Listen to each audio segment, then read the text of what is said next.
سورہ فاتحہ نذرانہ عقیدت در بارگاہ شہدائے کربلا۔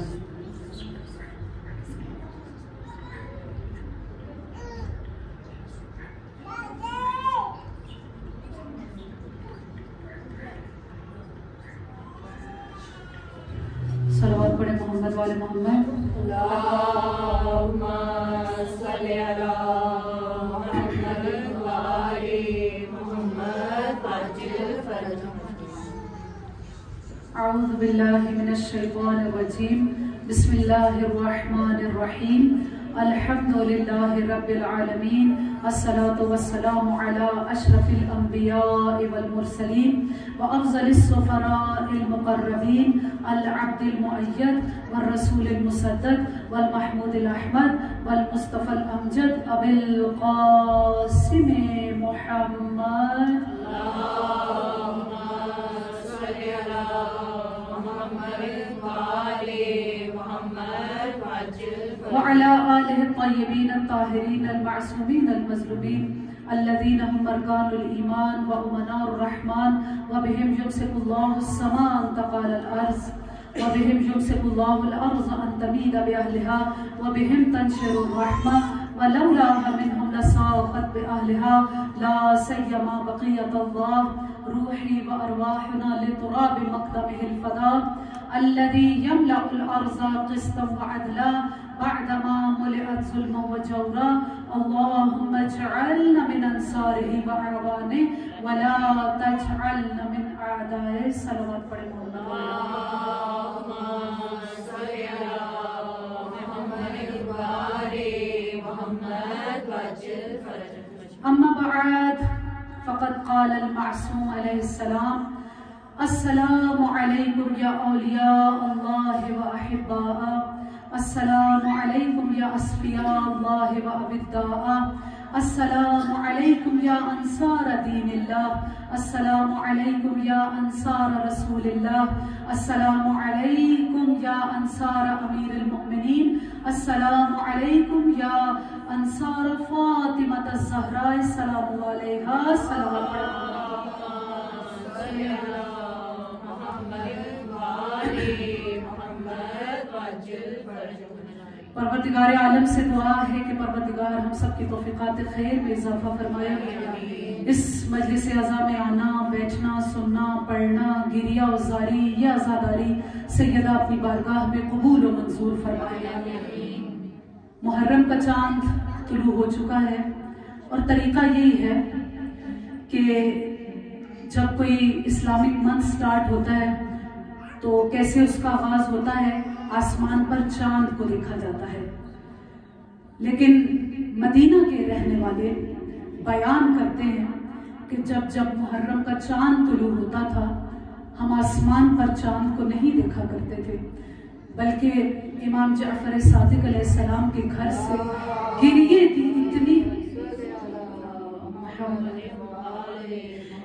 کی آوازیں اتنی بلند ہوا کرتی تھی کہ ہم سمجھ جایا کرتے تھے کہ محرم کا چاند طلوع ہو گیا ہے۔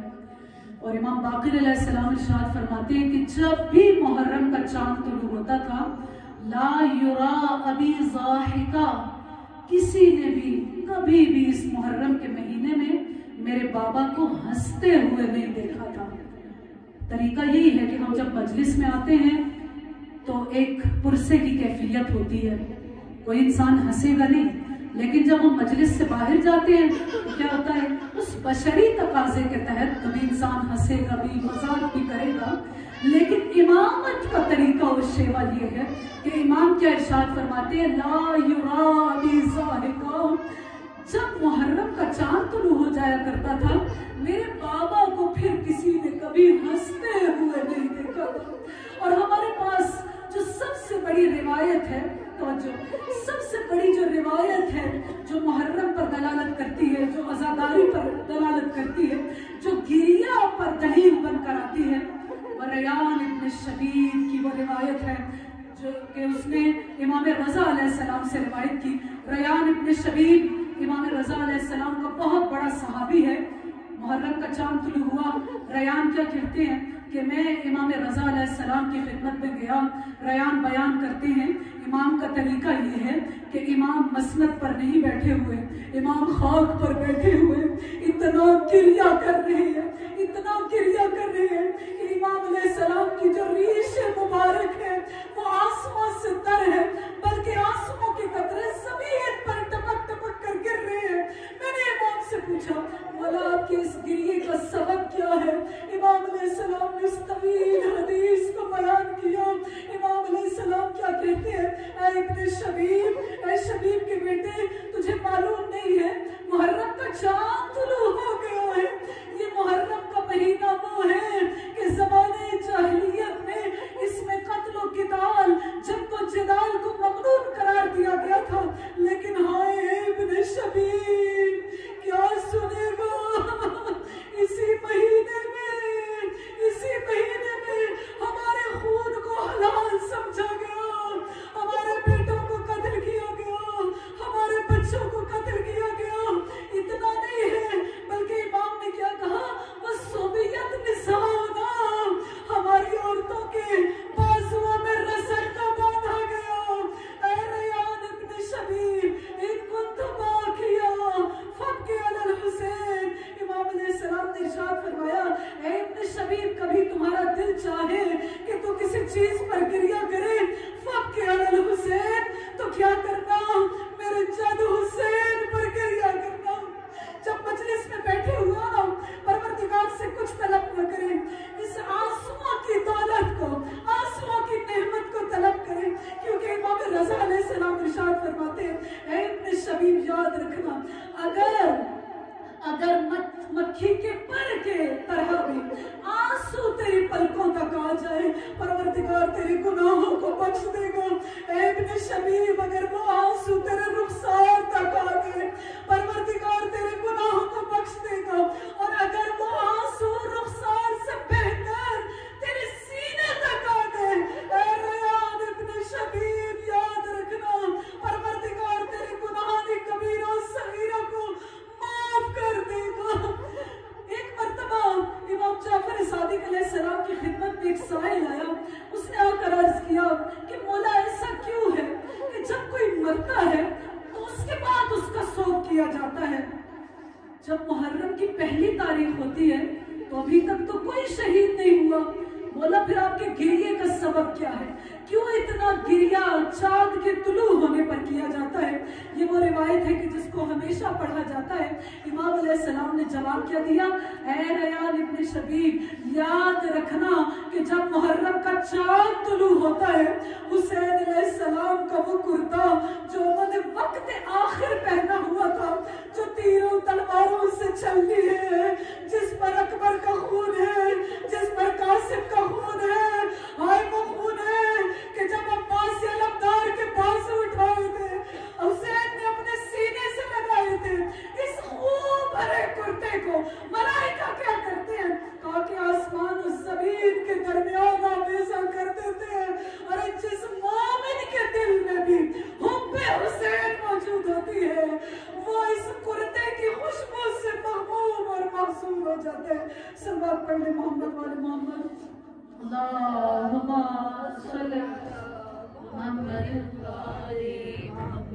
پھر بھی بلند ترین صلوات پڑھیں۔ اللہم صلی علی محمد موضوع جو اس عشرے میں رہے گا آپ لوگ سمجھ چکے ہوں گے کہ میں نے زیارت وارثہ کے ان جملوں کو پڑھا کہ جس میں سلام پیش کیا جاتا ہے اصحاب امام حسین علیہ السلام پر، شہدائے کربلا پر سلام پیش کیا جاتا ہے۔ ہم جب بھی زیارت وارثہ پڑھتے ہیں تو اس میں کیا ہے، سب کو یاد ہے انشاءاللہ کہ ہمارے وظائف میں شامل ہوگی، ہمارے اوراد میں شامل ہوگی، کیونکہ مومن کی جو پہچان بتائی گئی ہے وہ یہی ہے کہ وہ اپنی صبح کی ابتدا زیارت وارثہ سے کرتا ہے، یعنی جہاں پر دعائے عہد کو پڑھا جاتا ہے، سورہ یاسین کو پڑھ کر امام زمانہ کو ہدیہ کیا جاتا ہے، وہاں پر ہی مومن کے لیے بہت زیادہ تاکید ہے کہ وہ اپنے دن کا آغاز زیارت وارثہ سے کرے۔ کہا کہ جو اپنے دن کا آغاز زیارت وارثہ سے کر لیتا ہے تو پروردگار اس دن میں اس کا ضامن ہو جاتا ہے، ہر چور سے، ہر خطرے سے، آتش زدگی سے، کسی مال کے لوٹنے سے، ایکسیڈنٹ سے، کسی طرح کی بھی کوئی جو اچانک چیز وارد ہوتی ہے انسان اس سے محفوظ ہو جاتا ہے۔ جب ہم زیارت وارثہ پڑھتے ہیں، کیونکہ میرا موضوع ابھی امام حسین علیہ السلام پر سلام اور وہ سب چیزیں نہیں ہیں، وہ ہے کہ جب ہم اس زیارت وارثہ میں اس کے اختتام پر پہنچتے ہیں تو سلام کیا کیا جاتا ہے، کیونکہ زیارت وارثہ کیا ہے کہ اس میں امام حسین علیہ السلام کو 5 اولو العزم انبیاء کا وارث بتایا گیا ہے۔ اس تفصیلات کی ضرورت نہیں ہے کہ امام علیہ السلام کو یہ بتایا گیا کہ امام 5 اولو العزم انبیاء کا وارث ہے۔ یہ وراثت کیا چیز ہے؟ کیا وراثت وہ ہے؟ ہم سب سمجھ سکتے ہیں کہ وراثت کسے کہا جاتا ہے۔ وراثت کا مطلب ہے کہ جیسے باپ سے وراثت ملی بیٹے کو، کیا ہوتا ہے کہ ارث کی صورت میں جو چیز ملے گی اگلی نسل کو، اگلے فرد کو، وہ اس کا مالک بن جاتا ہے۔ اور یہ تو ہم سب کو پتا ہے کہ امام حسین علیہ السلام کوئی مالی لحاظ سے ان کے وارث نہیں ہے۔ ایسا نہیں ہے کہ امام حسین علیہ السلام کو ان سے مال ملا ہے، اس حیثیت میں کوئی چیز ملی ہے اور امام حسین علیہ السلام اس کے وارث ہیں، نہیں۔ امام حسین علیہ السلام کس چیز کے وارث ہیں؟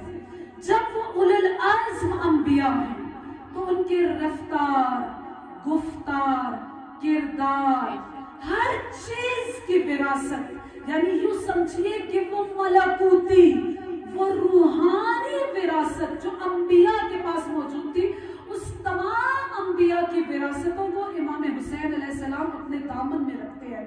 یعنی وہ جیسے علماء بیان کرتے ہیں کہ اگر تمام انبیاء بکھیر دیے جائیں تو کبھی وہ آدم بنتے ہیں، کبھی نوح بنتے ہیں، کبھی ابراہیم و موسیٰ و عیسیٰ بنتے ہیں، لیکن اگر تمام انبیاء کو ایک جگہ جمع کر دیا جائے تو وہ حسین علیہ السلام بنتے ہیں۔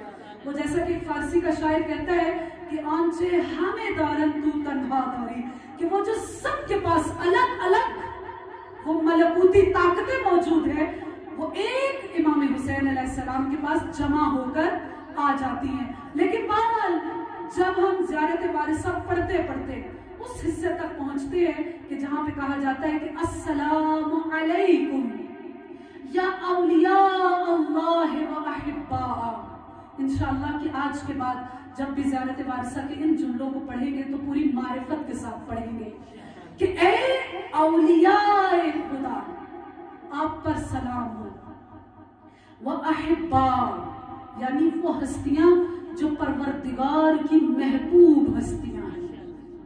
السلام علیکم یا اصفیاء اللہ وَأَبِدَّا، اے وہ ہستیوں، اے وہ شہدائے کربلا، اے وہ اصحاب حسینی جو منتخب شدہ ہیں، آپ پر سلام ہو، آپ پر سلام ہو۔ اور پھر اگلے جملے بڑے عجیب ہیں، السلام علیکم یا انصار دین اللہ، اے وہ ہستیوں کہ جنہوں نے دین کی نصرت کی ہے۔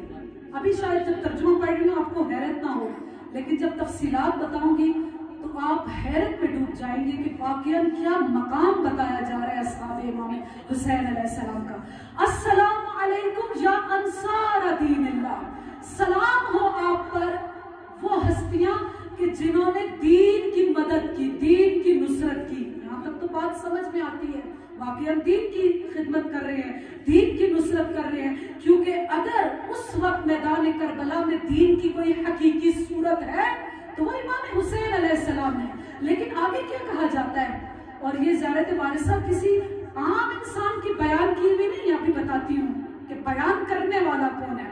پھر کیا کہا جاتا ہے، ترجمہ بھی پڑھ لوں۔ پھر کیا کہا جاتا ہے، السلام علیکم یا انصار رسول اللہ، اے وہ ہستیوں کہ جنہوں نے رسول خدا کی مدد کی۔ السلام علیکم یا انصار امیر المؤمنین، اے وہ ہستیوں کہ جنہوں نے امیر المؤمنین کی مدد کی۔ السلام علیکم یا انصار فاطمہ الزہرا، اے وہ ہستیوں کہ جنہوں نے جناب زہرا سلام اللہ علیہا کی نصرت کی۔ اور اس سے آخر میں بھی جو جملہ ہے وہ کیا کہا جا رہا ہے کہ اے وہ ہستیاں کہ جو کہ اس وقت آخر، اس حجت آخر کی انصار ہیں. اور اس کے بعد کیا کہا جاتا ہے؟ السلام علیکم یا انصار الحسین، اے انصار حسین آپ پر سلام ہو. نصرت کس کی ہے انہوں نے؟ میدان کربلا میں کس کی نصرت کی ہے؟ امام حسین علیہ السلام کی.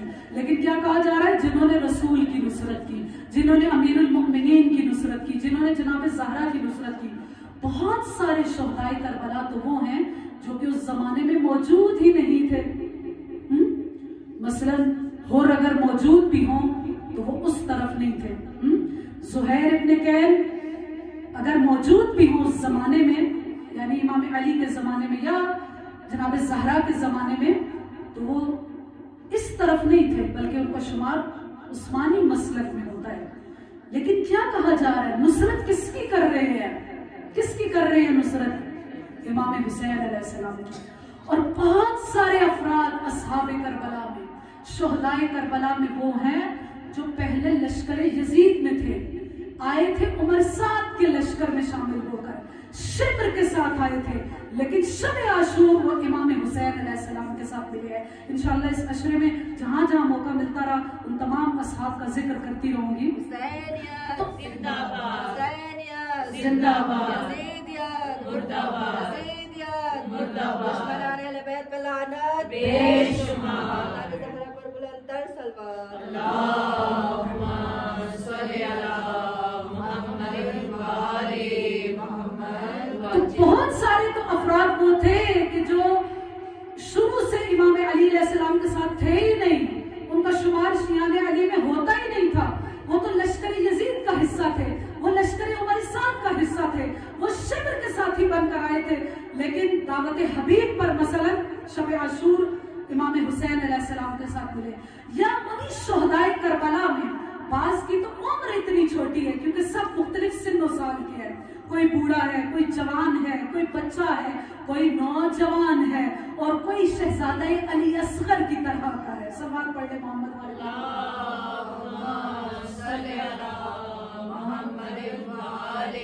تو بہت سارے مختلف سن و سال کے افراد تھے. بہت سارے ایسے تھے جو اس سے پہلے میدان جنگ میں گئے ہی نہیں ہوں گے، لیکن کیا کہہ کر سلام کیا جاتا ہے؟ السلام علیکم یا انصار دین اللہ، السلام علیکم یا انصار امیر المؤمنین، السلام علیکم یا انصار رسول اللہ، السلام علیکم یا انصار فاطمہ الزہرا. اور پھر دیکھیے کہ وہ تو اس وقت 61 ہجری میں کربلا کے میدان میں شہید کر دیے گئے. کب کریں گے امام زمانہ کی نصرت؟ کب کریں گے امام زمانہ کی نصرت؟ لیکن زیارت وارثہ میں جب سلام پیش کیا جاتا ہے تو کیا کہا جاتا ہے کہ اے وہ ہستیوں کہ جنہوں نے امام وقت کی اس حجت آخر کی نصرت کی ہے، اور جس کی نصرت حقیقت میں کی ہے اس پر سب سے آخر میں کہا جاتا ہے کہ السلام علیکم یا انصار ابی عبداللہ، اے انصاران ابی عبداللہ علیہ السلام آپ پر سلام ہو. اور پھر یہ بھی قابل غور بات ہے کہ یہ سلام ہے کس کی طرف سے؟ کون سلام کر رہا ہے؟ کون سلام کر رہا ہے؟ کیا کبھی غور کیا؟ ویسے تو آپ جب دعاؤں کی اور زیارات کی کتابوں کے اندر دیکھیں تو کیا لکھا ہوا ہے کہ یہ امام باقر علیہ السلام سے ہے یا امام جعفر صادق علیہ السلام سے ہے. بہرحال علماء نے ایک اور چیز بیان کی کہ بعض روایات معتبر روایات سے کہتی ہیں، اور ویسے بھی ہمارا جو عقیدہ ہے اور جو حقیقت ہے کہ ائمہ علیہ السلام وما ینطق عن الہوی ان هو الا وحی یوحی کا مصداق ہے. سمجھ رہے ہیں نا کہ ائمہ امامت کوئی بھی گفتگو، نبوت کوئی بھی گفتگو، رسالت کوئی بھی گفتگو اپنی مرضی سے کرتی ہی نہیں ہے. وہ جو کچھ بھی کرتی ہے وہ وحی پروردگار ہوا کرتی ہے. جیسا کہ امام رضا علیہ السلام کی وہ حدیث جس کو سلسلۃ الذہب کہا جاتا ہے، سبحان پڑھے محمد صلی علی محمد، جس کو سلسلۃ الذہب کہا جاتا ہے، جو امام علیہ السلام نے بارہا اس کا ذکر کر چکی ہوں. جب امام علیہ السلام کو مدینہ سے خراسان لایا جا رہا تھا تو اس وقت رستے میں ایک شخص نے امام رضا علیہ السلام سے کہا تھا، امام بڑی شان و شوکت کے ساتھ خراسان کی طرف تشریف لا رہے تھے اور امام علیہ السلام محمل کے اندر تھے. ایک شخص آگے بڑھا، ایک جگہ قافلہ رکا اور اس نے کیا کہا کہ کہ مولا پردے کو ہٹائیے، ہم آپ کی زیارت کرنا چاہتے ہیں۔ امام رضا علیہ السلام نے پردے کو ہٹایا، ایک مرتبہ چہرہ امامت کی زیارت ہوئی، دنیا واہ واہ کرنا شروع ہو گئی، سبحان اللہ ماشاء اللہ کہ آج ہم چہرہ امامت کی زیارت کر رہے ہیں۔ وہاں ایک شخص آگے بڑھا اور بڑھ کر کیا کہتا ہے کہ مولا یہاں پر کسی حدیث کو بیان کیجئے کہ تاکہ میں لکھ لوں۔ امام رضا علیہ السلام نے بیان کرنا شروع کیا، یہ نہیں کہا کہ میں بیان کر رہا ہوں، کیا کہتے ہیں کہ میں نے اپنے بابا سے، انہوں نے اپنے بابا سے، انہوں نے اپنے بابا سے، انہوں نے ان کے بابا سے، انہوں نے علی مرتضیٰ سے، علی مرتضیٰ نے رسول خدا سے، رسول خدا نے جبریل سے، جبریل نے خدا سے۔ اس طرح سنا ہے کہ ولایت علی ابن ابی طالب حصنی فمن داخل فی حصنی امن من عذابی، کہ یہ جو ولایت علی ابن ابی طالب ہے یہ میرا مضبوط قلعہ ہے، جو بھی اس ولایت کے اندر آ جاتا ہے وہ عذاب سے امان میں چلا جاتا ہے۔ تو ویسے تو اگر یہی دیکھا جائے کہ اس کو روایت کر رہے ہیں امام باقر علیہ السلام، یا بعض جگہ پہ کیا ہے امام جعفر صادق علیہ السلام، لیکن بعض جگہ پہ جیسے وہی کہا کہ معتبر روایات کیا کہتی ہیں کہ امام باقر نے اپنے بابا امام سجاد سے سنا، امام سجاد نے اپنے بابا امام حسین سے سنا، امام حسین نے اپنے بابا امام علی سے سنا، امام علی نے رسول خدا سے، رسول خدا نے جبریل سے، جبریل نے پروردگار سے سنا ہے کہ پروردگار عالم حسین علیہ السلام پر سلام بھیجتا ہے۔ زیارت عاشورہ کے بارے میں بھی یہی ہے اور زیارت فارسہ کے بارے میں بھی یہی ہے۔ کیا کہا جا رہا ہے؟ اللہ اکبر، نعرہ رسالت یا رسول اللہ، نعرہ حیدری یا علی، یا علی، امام زمانہ بلند تر صلوات، اللہم صلی علی محمد وآل محمد وجل فرجہ۔ ان پر سلام کو بھیجا جا رہا ہے، انشاءاللہ کبھی اس کی تفصیلات بتاتی ہوں، لیکن اس سے پہلے ایک اور اختلافی چیز، کیونکہ ایک چیپٹر کو کھول رہی ہوں کہ جو کہ 9 محرم تک کھلا رہے گا، وہ ہے شہدائے کربلا کی ان خصوصیات، ان صفات، ان تفصیلات کے بارے میں کہ جن کو بہت کم بیان کیا جاتا ہے۔ صلوات پڑھ لیں محمد والے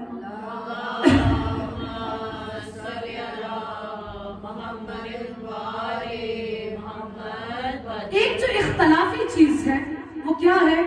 ان کے نمبر کے بارے میں، عدد کے بارے میں۔ اگر آپ لوگ بھی اہل مطالعہ ہو، اہل کتاب ہو، مقتل کی کتابوں کو پڑھا ہوا ہو، تو آپ جانتے ہیں کہ جو مشہور عدد ہے، توجہ، جو مشہور عدد ہے وہ کیا ہے کہ شہدائے کربلا کی تعداد کتنی تھی؟ 72۔ لیکن اگر ہم زیارت ناہیہ کو پڑھتے ہیں تو وہاں پر امام زمانہ نے 83 شہداء پر سلام کو بھیجا ہے۔ اور پھر اگر انشاءاللہ کہ سب کربلا جائیں، کربلا میں جب جاتے ہیں تو گنج شہداء میں جن شہداء کے تعداد کو لکھا ہوا ہے، جن کے اسامی، جن کے نیمز لکھے ہوئے ہیں، وہ 72 نہیں ہے، ان کی تعداد کتنی ہے؟ 124 ہے۔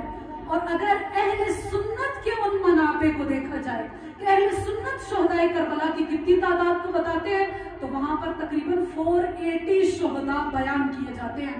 لیکن جو مشہور اور معروف ہیں، آپ کسی سے بھی پوچھیں وہ کیا ہوگا کہ 72 شہدائے کربلا۔ ہم بچوں کو بھی جب نام یاد کرواتے ہیں، پنجتن کتنے ہیں؟ 5 ہیں، امام کتنے؟ 12 ہیں، شہداء کتنے ہیں؟ 72 ہیں۔ آخر پھر 72 کیوں کہا گیا؟ کیوں کہا گیا کہ شہدائے کربلا کی تعداد 72 ہے؟ یہ جو اختلاف روایات ہے اس کو ہم کس طرح جمع کر سکتے ہیں؟ اس کے بارے میں کیا کہا گیا؟ ابھی جیسے آپ کی خدمت میں عرض کیا، آپ سب جانتے ہیں امام حسین علیہ السلام پر، امام حسین مدینہ سے نکلے، بڑی تعداد 7 ہے جو امام کے ساتھ وہاں مدینہ سے چلے۔ امام نے کتنے ماہ، شعبان سے لے کر ذی الحج تک امام کہاں رہے ہیں؟ مکہ میں۔ مکہ میں کتنے افراد جو ہیں وہ امام حسین علیہ السلام کے ساتھ ملے؟ ایسا نہیں ہے کہ امام حسین علیہ السلام مظلومیت کی حالت میں اس طرح ہوئے کہ امام تقاریر کر رہے ہیں، خطبے پڑھ رہے ہیں اور کوئی ان کے پاس آ ہی نہیں رہا، ایسا نہیں ہے۔ ایک تعداد مکہ سے امام حسین علیہ السلام کے ساتھ چلی ہے، اور پھر اس کے بعد مکہ سے لے کر امام جب کوفہ و کربلا تک پہنچے، کتنی تعداد جو ہے وہ امام علیہ السلام کے ساتھ بہت سارے اصحاب امام علیہ السلام کے ساتھ رستے میں ملے ہیں. شب عاشور بہت سارے افراد آئے، جیسا کہ ہم کیا پڑھتے ہیں مصائب میں بیان کیا جاتا ہے، ہو رہے ہیں. لیکن پھر 72 تعداد کیوں ہے؟ اس لیے کہ شاید 72 وہ افراد تھے کہ آپ سب جانتے ہیں وہ شب عاشور کی روایت کہ جب امام حسین علیہ السلام نے چراغ کو گل کر دیا تھا اور کہا تھا کہ جو جانا چاہتا ہے وہ چلا جائے. بہت سارے افراد اس وقت امام کو چھوڑ کر بھی گئے. روز عاشور امام کو افراد چھوڑ کر گئے، ملے بھی ہیں چھوڑ کر بھی گئے. جیسا کہ ایک شخص کا ذکر جس کا ایک 2 دفعہ پہلے بھی کر چکی ہوں، جس کا نام ضحاک بتایا جاتا ہے، وہ اس وقت امام کو چھوڑ کر گیا ہے کہ جب امام حسین علیہ السلام تنہا تھے. شاید آخری شہادت سے پہلے یوں سمجھ لیجئے کہ وہ آ کر کیا کہتا ہے امام حسین علیہ السلام کو کہ مولا اب تو ظاہر ہے یقین ہو گیا ہے کہ آپ شہید کر دیے جائیں گے، اگر اجازت دیں تو میں میدان کو چھوڑ کر جانا چاہتا ہوں. روایت کیا کہتی ہے کہ امام مظلوم نے مظلومیت کی نگاہ اس پر ڈالی. لیکن امام کتنا مہربان ہوتا ہے، کتنا کریم ہوتا ہے، کتنا رعوف ہوتا ہے کہ امام حسین علیہ السلام کیا کہتے ہیں کہ جاؤ گے تو صحیح، لیکن یہ بتاؤ کہ جاؤ گے کیسے. دیکھتے نہیں ہو ہر طرف دشمن، ہر طرف تیر و تلوار ہے، نیزے ہیں. امام حسین علیہ السلام کو اس کی جان کا خیال ہے، لیکن وہ اس عالم میں امام کو چھوڑ کر جا رہے ہیں. اور وہ بدبخت اور شخص کیا کہتا ہے کہ مولا نے میں نے خیمے کے پیچھے ایک گھوڑے کو چھپایا ہوا ہے، میں اس پر بیٹھ کر اس طرف سے نکل کر چلا جاؤں گا. تو بہت سارے افراد وہ ہیں کہ جو شب عاشور میں امام کو چھوڑ کر گئے. تاکہ اس کے بعد جب چراغ کو دوبارہ جلایا گیا، توجہ میری طرف، دوبارہ جلایا گیا تو جو افراد رہ گئے تھے ان کی تعداد 72 ہے. حالانکہ وہی کہ اس چراغ کے گل کرنے اور دوبارہ جلانے کے بعد، یعنی وہ جو اصحاب کا امتحان لیا گیا اور وہ سب کیفیت ہوئی، اس کے بعد بھی رات کے ایک حصے میں حبیب گئے ہیں. کیونکہ جو کم سے کم لشکر یزید کی تعداد بتائی گئی ہے وہ 30,000 ہے. 30,000 کا لشکر ایک بہت بڑی جگہ پر پھیلا ہوا ہے. حبیب رات کے کسی پہر گئے ہیں اور جا کر لشکر یزید کے سامنے واضح نصیحت کیا، تقریر کی، اور کیا کہا کہ اس وقت 30 افراد حبیب کی اس تقریر کے بعد امام حسین علیہ السلام سے ملے ہیں. اور پھر آپ سب جانتے ہیں کہ ہور شب عاشور میں کس وقت، شاید فجر کے وقت آ کر امام حسین سے ملے. ہور اس کا بھائی، غلام، ان کے بھائی کا غلام، یعنی بعض جگہ پہ 3 تعداد ہے، بعض جگہ پہ 5 تعداد ہے. یہ افراد بھی امام حسین علیہ السلام سے آ کر ملے. اس لیے وہ افراد جو چراغ گل ہونے اور جلانے کے بعد جو امام کے اطراف میں وہ خالص جو افراد موجود تھے، ان کی تعداد کتنی ہے؟ 72 بتائی جاتی ہے. صلوات پڑھ لیں محمد والے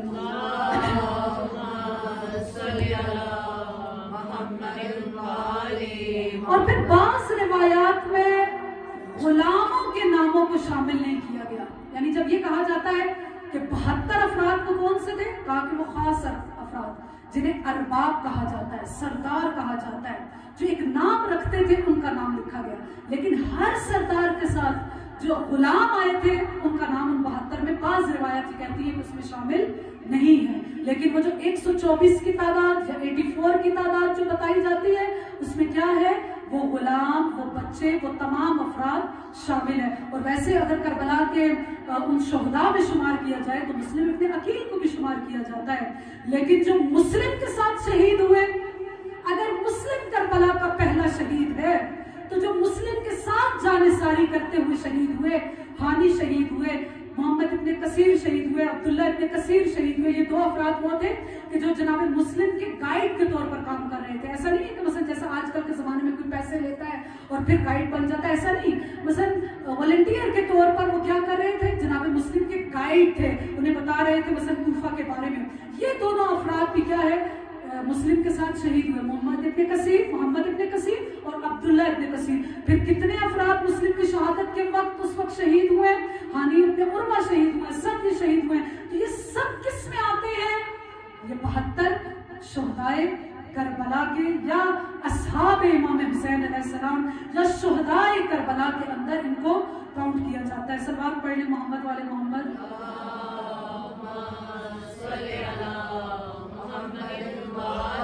چونکہ آج تمہیدی مجلس ہے تھوڑا سا ایک فضیلت ان کی بتا دیتی ہوں تاکہ آپ کی وہ جو کیفیت ہے وہ تشنا نہ رہے کہ وہ کیا صفات وہ کیا خصوصیات ہے جو کہ اصحاب امام حسین علیہ السلام کے لیے بیان ہوئی ہے. انشاءاللہ کہ کل یہاں سے مطلب کو لے کر آگے جائیں گے.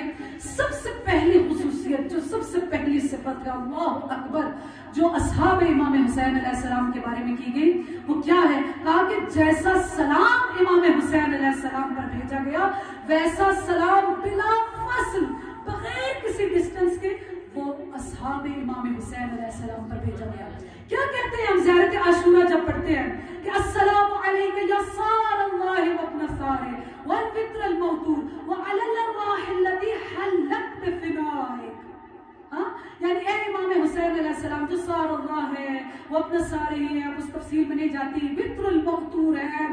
اے امام حسین علیہ السلام آپ پر سلام ہو وعلی الارواح التي ان تمام ارواح مقدسہ پر سلام ہو جو آپ کے ساتھ زمین کربلا میں دفن ہوئی ہیں.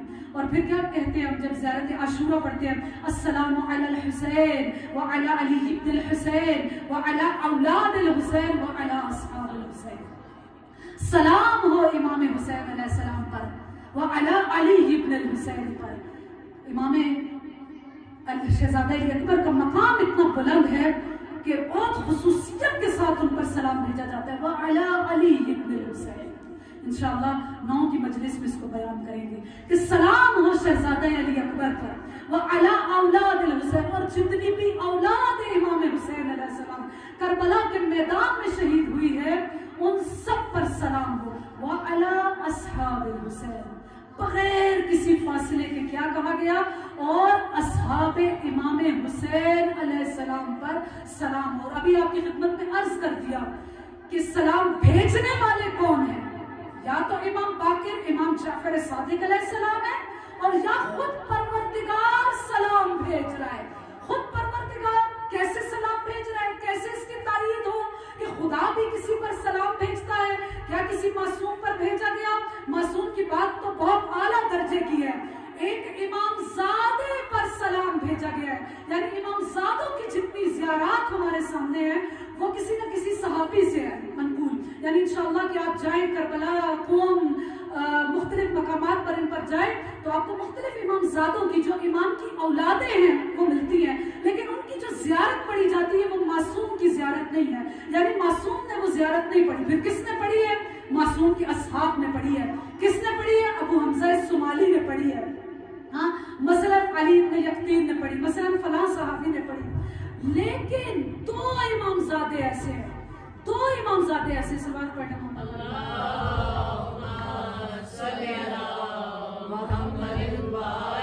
دو امام زادے ایسے ہیں کہ جن پر سلام معصوم نے کیا ہے.